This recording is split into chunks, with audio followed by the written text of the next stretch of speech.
ಬಸವಣ್ಣನವರನ್ನ ಅಪ್ರಸ್ತುತ ಮಾಡುವಂತಹ ಹುನ್ನಾರ ನಿರಂತರವಾಗಿ ನಡೀತಾ ಇದೆ. ಬಸವಣ್ಣನವರನ್ನ ಎಷ್ಟು ಕೆಳಗೆ ತಳ್ಳಲು ಪ್ರಯತ್ನಿಸ್ತಾ ಇದ್ದಾರೆ, ಅವರು ಅಷ್ಟು ಪುಟಿದು ಮೇಲೇಳ್ತಾರೆ ಅಂತ ಮಾಜಿ ಮುಖ್ಯಮಂತ್ರಿ ಹಾಗೂ ಸಂಸದ ಬಸವರಾಜ ಬೊಮ್ಮಾಯಿ ಹೇಳಿಕೆಯನ್ನ ನೀಡಿದ್ದಾರೆ. ಬೆಂಗಳೂರಿನ ಬಸವ ವೇದಿಕೆ ರವೀಂದ್ರ ಕಲಾಕ್ಷೇತ್ರದಲ್ಲಿ ಏರ್ಪಡಿಸಿದ್ದಂತಹ ಮಾಜಿ ಪ್ರಧಾನಿ ಎಚ್.ಡಿ. ದೇವೇಗೌಡರಿಗೆ ಬಸವಶ್ರೀ ಹಾಗೂ ಶಿಕ್ಷಣ ತಜ್ಞ ಗುರುರಾಜ ಕರ್ಜಗಿ ಅವರಿಗೆ ವಚನಶ್ರೀ ಪ್ರಶಸ್ತಿ ಪ್ರದಾನ ಕಾರ್ಯಕ್ರಮದಲ್ಲಿ ಅಧ್ಯಕ್ಷತೆ ವಹಿಸಿ ಮಾತನಾಡಿದಂತಹ ಸಂಸದ ಬಸವರಾಜ ಬೊಮ್ಮಾಯಿ, 4 ಯುಗಗಳಿಗೂ ಒಂದೊಂದು ಗುಣ ಧರ್ಮ ಇದೆ. ಕಲಿಯುಗದ ಗುಣ ಧರ್ಮಜ್ಞಾನ, ವಿಜ್ಞಾನ, ತಂತ್ರಜ್ಞಾನ, ತಂತ್ರಾಂಶ ಜ್ಞಾನ, ಕೃತಕ ಜ್ಞಾನ, ಇವೆಲ್ಲವಕ್ಕೂ ಪ್ರಮುಖವಾದದ್ದು ಜ್ಞಾನ ಮತ್ತೆ ಕಾಯಕ. ಹಿಂದಿನ ಯುವ ಯುಗದಲ್ಲಿ ಇವೆಲ್ಲ ಬಳಕೆಯಾಗಿಲ್ಲ. ಕಾಯಕ ಮತ್ತೆ ಜ್ಞಾನದ ಸಮಾಗಮ ಮನುಷ್ಯನ ವಿಕಾಸ, ಜಗತ್ತಿನ ವಿಕಾಸ ಯಾವಾಗ ಅನ್ನೋದು ಹುಟ್ಟು ಸಾವಿನ ನಡುವೆ ತಿಳುವಳಿಕೆ ಸಮಯ ಕಡಿಮೆ ಇದೆ. 25 ವರ್ಷ ಯೌವನಕ್ಕೆ ಬರುವಂತಹ ಸಮಯದಲ್ಲಿ ಕಲಿತೀವಿ, 60 ವರ್ಷದ ನಂತರ ಚಿಂತನೆ ಮಾಡ್ತೀವಿ ಅಂತ ಹೇಳಿದ್ದಾರೆ. ಒಳ್ಳೆಯ ಮನುಷ್ಯ ಅಂದ್ರೆ ಯಾರು? ಪ್ರಾಥಮಿಕ ಮುಖ್ಯಮಂತ್ರಿಗಳಾದಂಥ ಸನ್ಮಾನ್ಯ ಶ್ರೀ ಬಸವರಾಜ ಎಸ್ ಬೊಮ್ಮಾಯಿ ಅವರು ಮಾಡಿದ್ದಾರೆ ಹಾಗೂ ಇಂದಿನ ಸಭೆಯ ಅಧ್ಯಕ್ಷ ಮಾತನಾಡಲಿಕ್ಕೆ ಬರ್ಮಾಡ್ಕೊಳ್ತಾ ಇದ್ದೇನೆ. ನಮ್ಮ ನಾಡಿನ ಈ ರೀತಿ ನಾವು ಕೆಲಸವನ್ನ ಮಾಡ್ಕೊಂಡು ಹೋಗ್ಬೇಕು. ಈಗ ಬಸವಣ್ಣನವರು ಈ ಜಗತ್ತು ಕೊಂಡ ಒಬ್ಬ ಅಪರೂಪದ ದಾರ್ಶನಿಕ ಶ್ರೇಷ್ಠರು. ಅವರು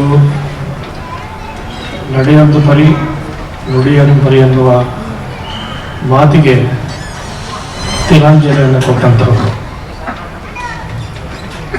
ನಡೆನುಡಿಯಲ್ಲಿ ಒಂದು ಕಿಂಚಿತ್ ಲೋಪ ಆದರೆ ನನ್ನ ನದ್ದಿ ನೀನೆದ್ದು ಹೋಗುವಾಗ ಅಂತ ಹೇಳಿ ಭಗವಂತನಿಗೆ ಒಂದು ಸವಾಲನ್ನು ಕೊಟ್ಟಂತಹ ಆತ್ಮವಿಶ್ವಾಸದ ಒಬ್ಬ ಮಹಾನ್ ಸಂತ ಅಂದರೆ ಬಸವಣ್ಣವರು.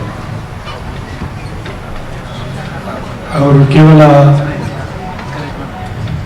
ಧರ್ಮವನ್ನು ಬೋಧಿಸಿದ್ದಲ್ಲ, ಅದನ್ನು ಸರಳವಾಗಿ ಪ್ರತಿಯೊಬ್ಬ ಮನುಷ್ಯ ಕೂಡ ಹೇಗೆ ಆಚರಿಸಿ ಅದರ ಆನಂದವನ್ನು ಪಡಲಿಕ್ಕೆ ಸಾಧ್ಯ ಇದೆ ಅಂತ ಅನ್ನೋದನ್ನು ಪ್ರತ್ಯಕ್ಷವಾಗಿ ತೋರಿಸ್ಕೊಟ್ಟಂಥವರು. ಬಸವ ವೇದಿಕೆ 35 ವರ್ಷದಿಂದ ಸನ್ಮಾನ್ಯ ಸಿ ಸೋಮಶೇಖರ್ ಅವರ ವಿಚಾರಧಾರೆಯಿಂದ ಹುಟ್ಟಿರುವಂಥದ್ದು. ಬಸವ ವೇದಿಕೆಗೆ ಇಡೀ ಬಸವಣ್ಣನ ವಿಚಾರವನ್ನು ಕರ್ನಾಟಕದಲ್ಲಿ ಪ್ರಚಾರ ಮಾಡಬೇಕನ್ನೋ ಕಾರಣದಿಂದ ಬಸವ ವೇದಿಕೆ ಹಾಕಿದ್ದಾರೆ. ಆ ಸಂದರ್ಭದಲ್ಲಿ ಬಸವಶ್ರೀ ಮತ್ತು ವಚನ ಸಾಹಿತ್ಯ ಶ್ರೀ ಪ್ರಶಸ್ತಿ ಅವತ್ತಿಂದ ಕೊಡ್ತಾ ಇದ್ದೇವೆ. ಕರ್ನಾಟಕ ದಿಗ್ಗಜರಿಗೆ ಕೊಟ್ಟಿದ್ದೇವೆ. ಬಸವಣ್ಣ ವಿಚಾರಧಾರೆಯಲ್ಲಿ ನಮ್ಗೆ ಇಟ್ಟು ಕೆಲಸ ಮಾಡಿದವರು ಕೊಟ್ಟಿದ್ದೇವೆ. ವಚನ ಸಾಹಿತ್ಯದಲ್ಲಿ ಕೃಷಿ ಮಾಡಿದವರು ಕೊಟ್ಟಿದ್ದೇವೆ. ಇದೊಂದು ಅದ್ಭುತವಾಗಿರುವಂಥ ಕಲ್ಪನೆ ನಿರಂತರವಾಗಿ ನಡೀತಾ ಇದೆ. ಅದಕ್ಕೆ ಸಿ ಸೋಮಶೇಖರ್ ಅವರ ಒಂದು ನಿರಂತರವಾದಂಥ ಪರಿಶ್ರಮ ಮತ್ತು ಅವರ ಒಂದು ಅವರ ಮನಸ್ಸಿನಲ್ಲಿರುವಂಥ ಬಸವಣ್ಣನ ಬಗ್ಗೆ ಇರುವಂಥ ಅಪಾರವಾಗಿರುವಂಥ ಭಕ್ತಿಯ ಕಾರಣ ಇದು ನಿರಂತರವಾಗಿ ಮುಂದುವರಿತದೆ. ಬಸವ ವೇದಿಕೆ 35 ವರ್ಷದಿಂದ ನಮ್ಮ ಬಸವ ವೇದಿಕೆ ಕಳೆದ 36 ವರ್ಷಗಳಿಂದ ಬಸವ ಜಯಂತಿ, ಬಸವಶ್ರೀ ಪ್ರಶಸ್ತಿ ಮತ್ತು ವಚನ ಸಾಹಿತ್ಯ ಶ್ರೀ ಪ್ರಶಸ್ತಿ ಪ್ರದಾನ ಮಾಡ್ತಾ ಬಂದಿದೆ. ಬಹುಶಃ ಬಿ ಡಿ ಜತ್ತಿಯವರಿಂದ ಹಿಡಿದು ಉಪರಾಷ್ಟ್ರಪತಿ ಬಿ ಡಿ ಜತ್ತಿಯವರಿಂದ ಹಿಡಿದು ಮಹಾನ್ ವ್ಯಕ್ತಿಗಳಿಗೆ professor CNR Rao, justice Malimath, Shri ನಿಜಲಿಂಗಪ್ಪನವರು, ಶಿವರಾಜ್ ಪಾಟೀಲ್ರು, ಬಾಲಸುಬ್ರಹ್ಮಣ್ಯಂ, SP ಬಾಲಸುಬ್ರಹ್ಮಣ್ಯಂ ಅವರು, ವೀರೇಂದ್ರ ಹೆಗಡೆ, ಸುಧಾಮೂರ್ತಿ ಇಂಥ ಮಹಾನುಭಾವರಿಗೆ ನಾವು ಈ ಪ್ರಶಸ್ತಿಯನ್ನು ಕೊಡ್ತಾ ಬಂದಿದೆ. ಕಳೆದ ಬಾರಿ ಗೌರವ ಚನ್ನಬಸಪ್ಪನವರಿಗೆ ಪ್ರಶಸ್ತಿ ಕೊಟ್ಟಿದ್ದೇವೆ, ವಿಜಯ ಸಂಕೇಶ್ವರ್ ಕೊಟ್ಟಿದ್ದೇವೆ, ಪ್ರಭಾಕರ್ ಕೋರೆಯವರು ಕೊಟ್ಟಿದ್ದೇವೆ. ಈ ವರ್ಷ ಈ ಪ್ರಶಸ್ತಿ ಬಸವ ವೇದಿಕೆ ಮಾಡ್ತಿರುವಂಥ ಈ ಕಾರ್ಯಕ್ರಮಕ್ಕೆ ನನ್ನೊಂದು ಪ್ರಶಸ್ತಿಗೆ ಅರ್ಹ ಅಂತ ಗಮನಿಸಿದ್ದಾರಲ್ಲ, ಅದಕ್ಕೆ ನಾನು ಕೃತಜ್ಞತೆಗಳನ್ನು ಸಲ್ಲಿಸಬೇಕು. ಬಸವ ತತ್ವ ಅನ್ನುವಂಥದ್ದು 12ನೇ ಶತಮಾನದಲ್ಲಿ ಶುರು ಆದರೂ ಕೂಡ ಯಾವ ಶತಮಾನಕ್ಕೂ ಅನ್ವಯ ಆಗುವಂಥದ್ದು. ಬಹುಶಃ ಮನುಷ್ಯನ ಮೂಲ ಆಶಯಗಳನ್ನು ತಿಳ್ಕೊಂಡು ಒಂದು ಪ್ರಜಾಪ್ರಭುತ್ವದ ಮೇಲೆ ಬೆಳೆಸಿದಂಥದ್ದು ಬಸವಣ್ಣವರ ಅನುಭವ ಮಂಟಪ ಮಾತ್ರ, ಇನ್ಯಾವುದೂ ಅಲ್ಲ.